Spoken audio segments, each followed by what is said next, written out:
நம்மளுடைய வெற்றி சின்னம் விசில். கப்பு முக்கியம் பகிலே.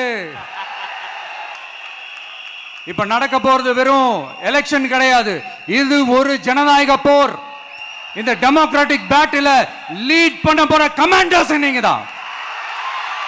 எழுதி வச்சுக்கோங்க, இதுக்கு முன்னாடி இருந்தவங்க மாதிரியோ இல்ல இப்ப இருக்கிறவங்க மாதிரியோ ஊழல் செய்யவே மாட்டான்.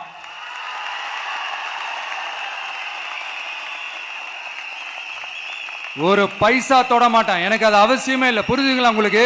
எனக்கு அதை தொட வேண்டிய அவசியமே இல்லை.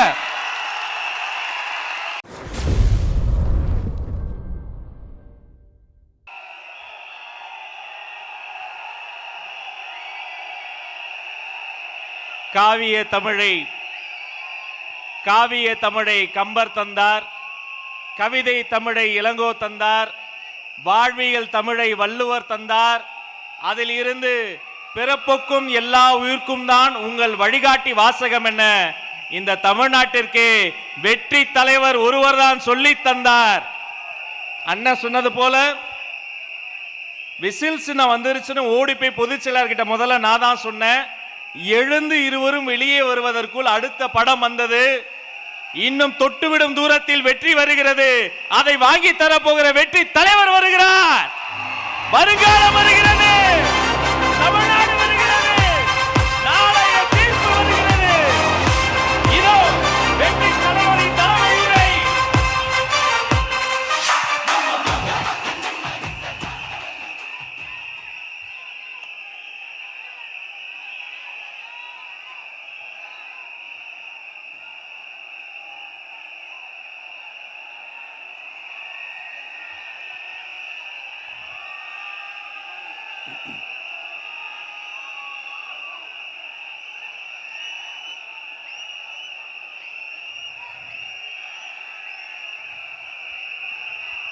நம்மளுடைய இந்த அரசியல் பயணத்தில் மிக மிக மிக முக்கியமான ஒரு காலகட்டத்தில் நாம் இருக்கிறோம். நான் ஏன் இதை இவ்வளோ அழுத்தமாக சொல்கிறேன் அப்படின்னா,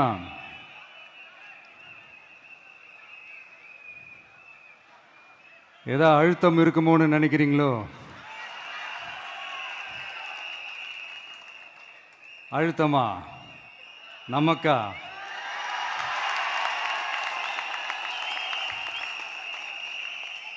இந்த அழுத்தத்துக்கெல்லாம் அடங்கி போற ஆளா இந்த ஆளு? இந்த மூஞ்சா பார்த்தா அப்படியே தெரியுது உங்களுக்கு?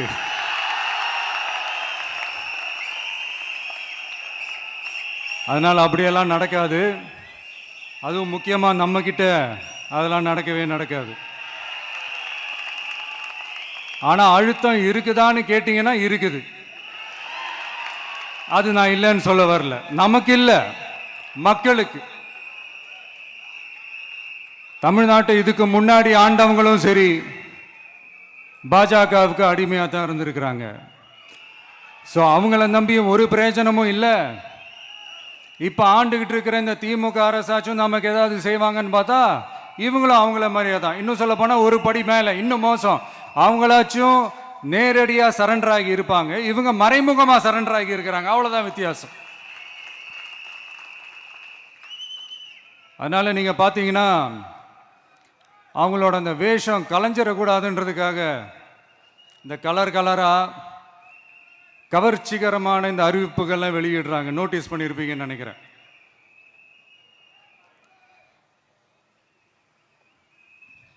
அதனால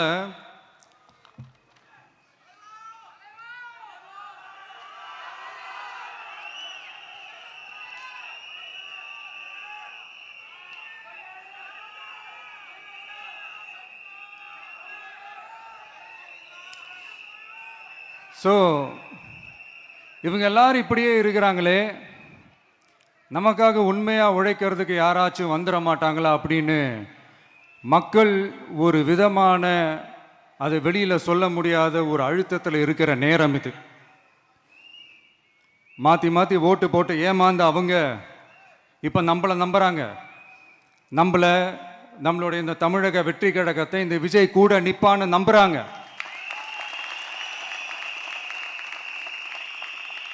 நம்மளை நம்புறவங்களுக்காக நாம நம்பிக்கையோடு இருக்கணும்ல. அப்படின்னா இது முக்கியமான மிக மிக மிக முக்கியமான ஒரு காலகட்டம் தானே. அதனால தான் அவ்வளோ அழுத்தமாக நான் சொன்னேன். இந்த தேர்தல், இந்த கூட்டணி, இதெல்லாம் பற்றி நிறைய இந்த ஹேஷியங்கள் ஜோஷியங்கள் எல்லாம் நடந்துக்கிட்டு இருக்கு இல்லையா. என்னப்பா இந்த விஜய் இப்போ தான் வந்திருக்கிறாரு, இவர் கூடலாம் யார் வரப்போகிறா, அவங்க வரமாட்டாங்க, இவங்க வரமாட்டாங்க, அப்படி இப்படின்ட்டு நம்மளை பற்றி ஒரு அண்டர் எஸ்டிமேட் பண்ணிகிட்டு இருக்காங்களே. அதுனா நமக்கு புதுசாக என்ன, 30 வருஷமாக நம்மளை அண்டர் எஸ்டிமேட் பண்ணிட்டு தான் இருக்கிறாங்க. ஆனால் மக்கள் கரெக்டாக நம்மளை எஸ்டிமேட் பண்ணி ரொம்ப அழகா, ரொம்ப அக்கறையா, ரொம்ப தெளிவா, ரொம்ப தீர்க்கமா நமக்குன்னு ஒரு இடத்த கொடுத்துருக்குறாங்கல்ல. எப்படி, என் கேரியரின் உச்சமான ஒரு இடத்த கொடுத்துருக்குறாங்கல்ல. அதை இந்த நாடே பார்த்துக்கிட்டு இருக்குல்ல. ஏன் அப்படி எனக்கு அந்த இடத்த கொடுக்கணும்? ஏன்னா இந்த விஜய் நம்ம பிள்ளையாச்சே, நம்ம அண்ணனாச்சே, நம்ம தம்பியாச்சேன்னு சொல்லி அவங்க மனசுல அப்படி தோணுது. அதனாலதான் நமக்கு அப்படி ஒரு இடத்த கொடுத்து உள்ளன்போடு அள்ளி நம்மளை அரவணைச்சிக்கிட்டு இருக்கிறாங்க. அப்படி நம்மளை நம்புறவங்களுக்காக நாம உழைக்கிறதே அது ஒரு பழக்கமாகி பழக்கமாகி இப்ப அதுவே என்னுடைய ஒரு ஒரிஜினல் கேரக்டராகவே மாறிடுச்சு. இத்தனை வருஷமா இருக்கிற அந்த உழைக்கிற குணம் அது எப்படி மாறும்? அதெல்லாம் மாறவே மாறாது. அரசியலுக்கு வந்ததுக்கு அப்புறமும் சரி, ஆட்சி அதிகாரத்துக்கு வந்ததுக்கு அப்புறமும் சரி, ஒன்னே ஒன்று சொல்ற, எழுதி வச்சுக்கோங்க. இதுக்கு முன்னாடி இருந்தவங்க மாதிரியோ இல்லை இப்போ இருக்கிறவங்க மாதிரியோ ஊழல் செய்யவே மாட்டான்.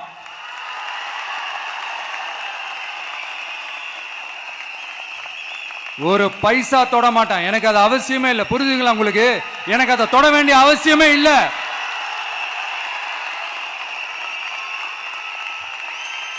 ஒரு துளி ஊழல் கரை கூட படியவே படியாது, படியவும் விட மாட்டான். நீங்க கேட்கலாம், இது என்ன சினிமாவா, இது என்ன முதல்வன் படமா, ஒரே நாள்ல வந்து இவர் எல்லாத்தையும் கிளீன் பண்ணிடுவாரான்னு நீங்க கேட்கலாம். ஓகே, பிராக்டிகலா அது பாசிபிள் இல்லதான். But it is a process, right? It is a process. இப்படி எதுக்குமே ஆசைப்படாத ஒருத்தன் அரசியலுக்கு வரான் அப்படின்னா, அவன் கண்ணு முன்னாடி ஏதாவது ஒரு தப்பு நடக்குது அப்படின்னா, அவன் கண்ணு முன்னாடி ஏதாவது இந்த மாதிரி ஒரு ஊழல் நடக்குது அப்படின்னா, அதை பார்த்துக்கிட்டு அவன் சும்மா இருப்பான்னு நினைக்கிறீங்க?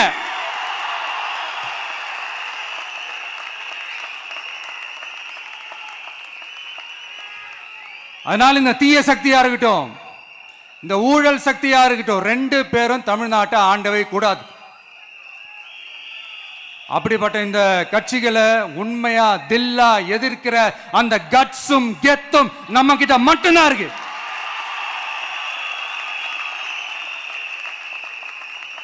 அதனால நீங்க என்ன சூழ்ச்சி நம்ம மேல பண்ணாலும், என்ன அழுத்தம் நீங்க கொடுத்தாலும், இந்த அடங்கி போறதுக்கோ, இந்த அண்டி பொழைக்கிறதுக்கோ, இல்ல இந்த அடிமையா இருக்கிறதுக்கால நாம அரசியலுக்கு வரல. என் மண்ணுக்கும் மக்களுக்கும் யார் என்ன தீங்கு செஞ்சாலும் அதை எதிர்த்து அவங்க கிட்ட இருந்து நம்ம மக்களை பாதுகாக்கிறதுக்காக தான் நம்ம அரசியலுக்கே வந்திருக்கிறோம். அண்ட் முக்கியமா தோழர்களே, மக்களுக்கு என் மேல மட்டும் நம்பிக்கை இருந்தா அது பத்தாது. என் கூட டிராவல் பண்ற என்னோட எல்லா தோழர்கள்கிட்ட அந்த நம்பிக்கை வரணும்.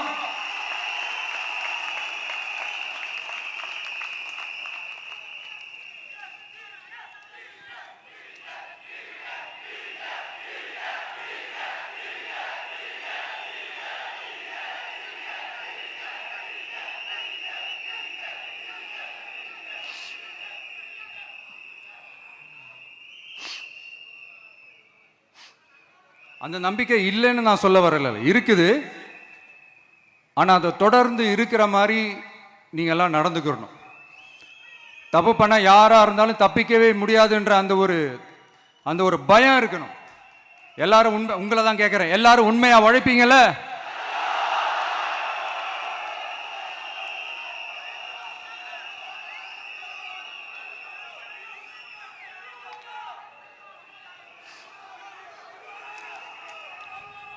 யாருக்காகவும் எதுக்காகவும் நம்மளோட அரசியல காம்ப்ரமைஸ் பண்ணிக்கவே கூடாது, செய்வீங்கல்ல?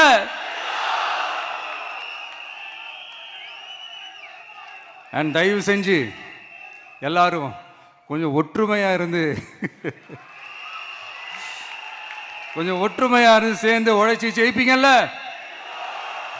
சரி, நமக்காக நம்ம மக்கள் கண்டிப்பா ஓட்டு போட்டு ஜெயிக்க வைப்பாங்க, அதில் எந்த மாற்று கருத்துமே கிடையாது. அப்படி ஜெயிக்கிறதுக்காக நாம் என்ன செய்ய போறோம்? மக்களிடம்னு செல்னு அறிஞர் அண்ணா அவர்கள் சொன்னதை ரொம்ப டீப்பாக சின்சியராக அடாப்ட் பண்ணுறதோட மட்டும் இல்லாமல் நம்மளோட அரசியலில் அதை செயல்படுத்தணும். அதுதான் முக்கியம். ஏன்னா இப்போ அரசியல் இருக்கிறவங்க அண்ணாவை மறந்துட்டாங்க.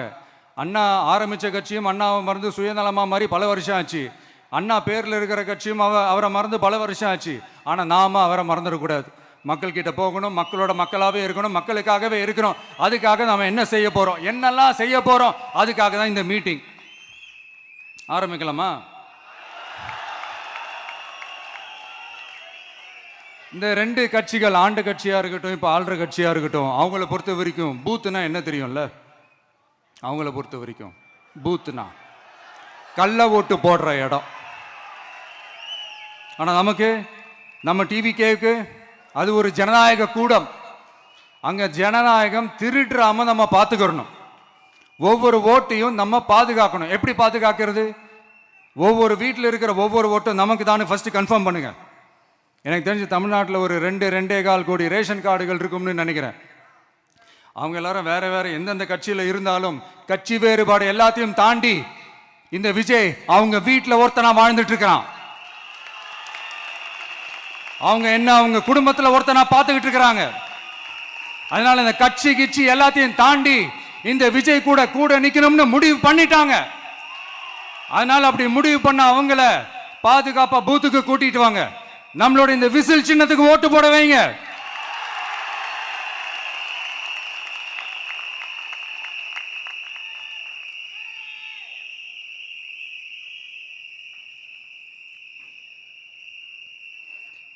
ஒன்றியம், நகரம், பேரூர் பகுதி கிளைன்னு இங்க வந்திருக்கிற நம்மள எல்லார் நிர்வாகிகளும் தான் நம்ம கட்சியினுடைய ஆணி வேர். நீங்க எல்லாரும் சுதந்திரமா செயல்படணும், சுதந்திரமா செயல்பட விடணும்.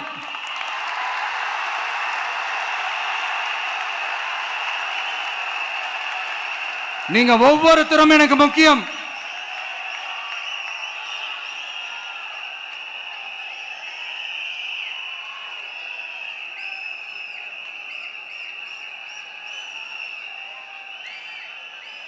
நீங்க தான் நம்மளுடைய இந்த பிஎல்ஏஸ் பூத் லெவல் ஏஜென்ட்ஸோட களத்தில் நின்று வேலை பார்க்க போற ஃப்ரண்ட் லைன் வாரியர்ஸ். இப்ப நடக்க போறது வெறும் எலெக்ஷன் கிடையாது, இது ஒரு ஜனநாயக போர். இந்த டெமோக்ராட்டிக் பேட்டில லீட் பண்ண போற கமாண்டர்ஸ் நீங்க தான்.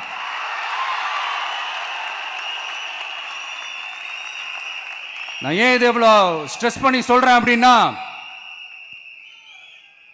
இந்த தீய சக்தி எப்படி, இந்த தீய சக்தியோட தில்லு முள்ளுலாம் உங்களுக்கே நல்லா தெரியும். முழிச்சிட்டு இருக்கும் போது முழியை தோண்டி எடுத்துட்டு போற கூட்டம். அதனால கொஞ்சம் ஜாக்கிரதையா இருக்கணும். நம்ம எலெக்ஷனுக்கு இன்னும் 3 மாசம் தான் இருக்குது, அவ்வளவு கூட இல்லைன்னு நினைக்கிறேன். இந்த 3 மாசத்துல நீங்க செய்ய போற அந்த களப்பணியில தான் நம்மளுடைய வெற்றியே இருக்குது. உங்களுக்கு இந்த விஜய் பிடிக்கும்ன்றது உண்மைனா, சத்தியம்னா, உங்களோட உழைப்பில் அதை காட்டுங்க. அப்புறம் நாங்க அறிவிக்க போற வேட்பாளர்களுக்கு நீங்க உங்களுடைய முழு ஒத்துழைப்பை நீங்க கொடுக்கணும். கொடுப்பீங்க தானே?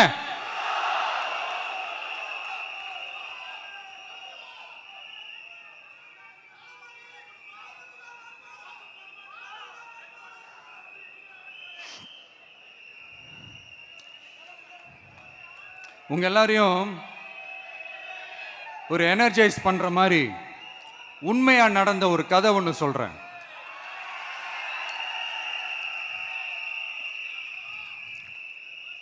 சொந்த நாட்டையே ஒரு கூட்டம் அபகரிக்குது.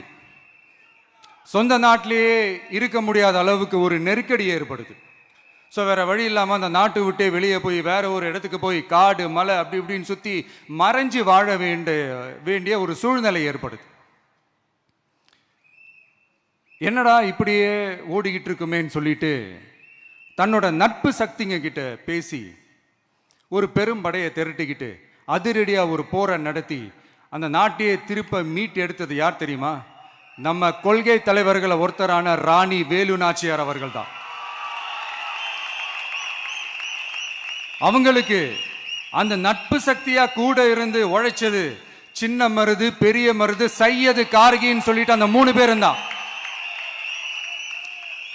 ஆங்கிலேயர் படை, ஆற்காட்டு படை மாதிரி அந்த 2 பெரும் படையை அடிச்சு துவம்சம் பண்ணிட்டு அந்த நாட்டையை திருப்பி மீட்டு எடுத்தது வேலு நாச்சியார். அன்னைக்கு இருந்த ஆங்கிலேயர் படை, ஆற்காட்டு படை மாதிரி இன்னைக்கு என்னென்ன படை இருக்குதுன்னு உங்க எல்லாருக்குமே நல்லா தெரியும். அதனால அந்த 2 படை மட்டும் இல்ல, இன்னும் எத்தனை படை வந்தாலும் எதிர்த்து நின்று ஃபேஸ் பண்றதுக்கு ஒரு நல்ல தலைமையும் இத்தனை சக்திகள் என் கூட இருக்கும் போது, இத்தனை சின்ன மருது, இத்தனை பெரிய மருது, இத்தனை சையது கார்கிகள் என் கூட இருக்கும் போது நம்ம நாட்டை நம்மளால மீட்டெடுக்க முடியாதான்?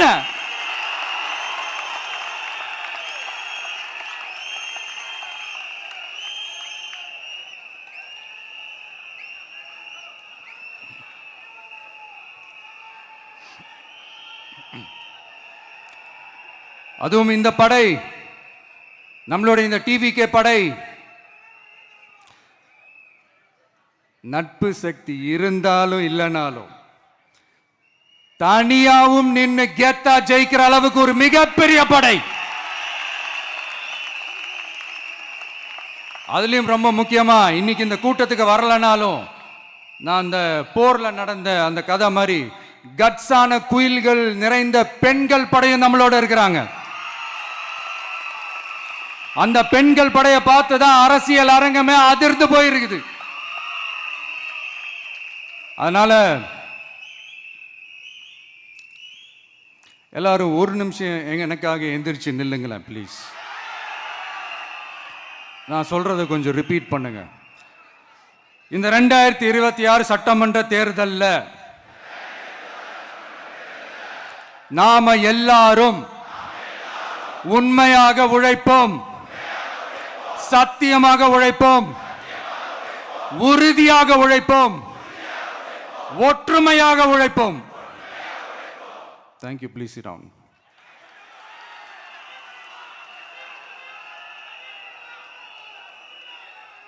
உங்களோட இந்த வார்த்தையை நான் மனப்பூர்வமா நம்புறேன். நான் ஏற்கனவே சொன்ன மாதிரி இந்த வரப்போற தேர்தல் இதுவரைக்கும் தமிழ்நாடு பார்த்திராத ஒரு வித்தியாசமான தேர்தல். நம்மளுடைய படை வரிசையும் அப்படிதான், ஒரு பவர் பேக்ட் ஃபோர்ஸ். இவ்வளவு நாள் இதை நாம மட்டும்தான் சொல்லிக்கிட்டு இருந்தோம். இப்போ கொஞ்சம் கொஞ்சமா அதை வெளியில சொல்ல ஆரம்பிக்கிறாங்க.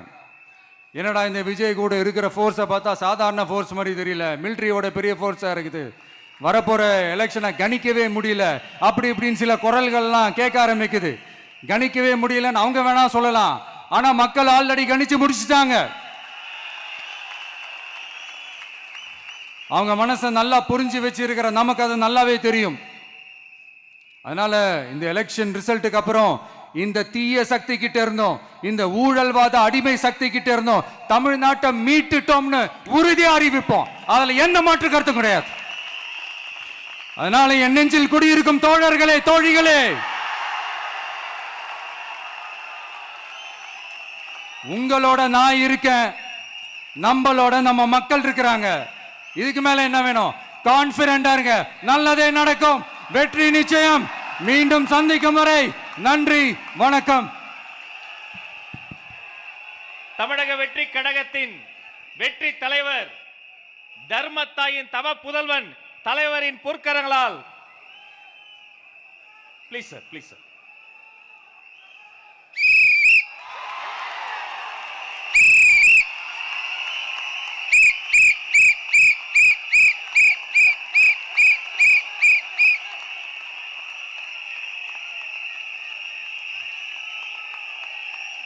நம்ம சின்னம், உங்கள் சின்னம், நம்மளுடைய வெற்றி சின்னம் விசில். கப்பு முக்கியம் பகிலே.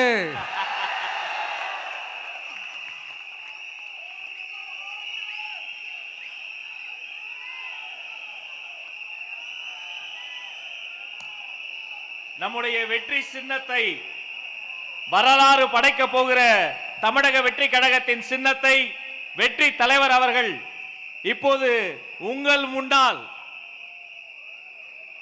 இதோ அறிமுகம் செய்கிறார்.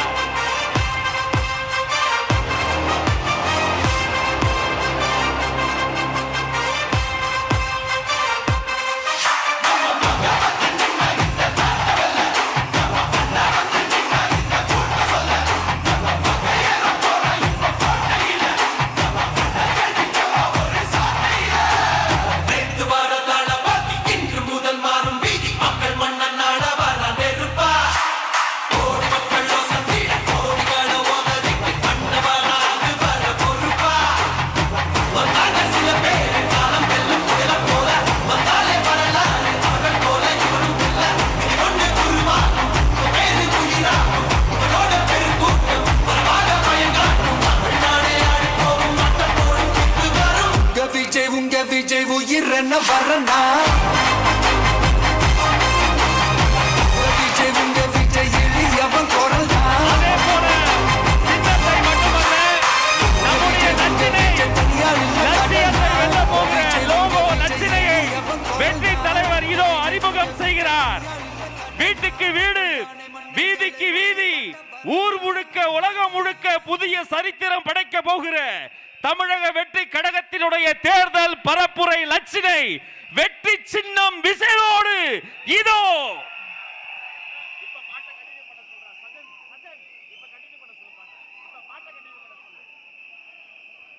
வெற்றி தலைவரின் வெற்றி சின்னம் விசில்.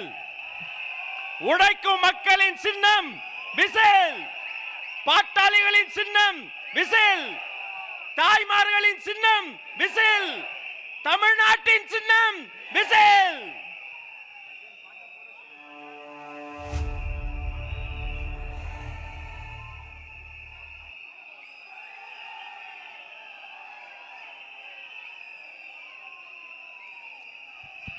இந்த லோகோ லட்சணையை ஆதாரமாக கொண்டு வீட்டுக்கு வீடு நம்முடைய கேம்பெயின் பரப்புரை துவங்குகிறது என்பதை நெஞ்சார்ந்த மகிழ்ச்சியோடு உங்களோடு பகிர்ந்து கொள்கிறோம். இனி வீட்டுக்கு வீடு விசில்.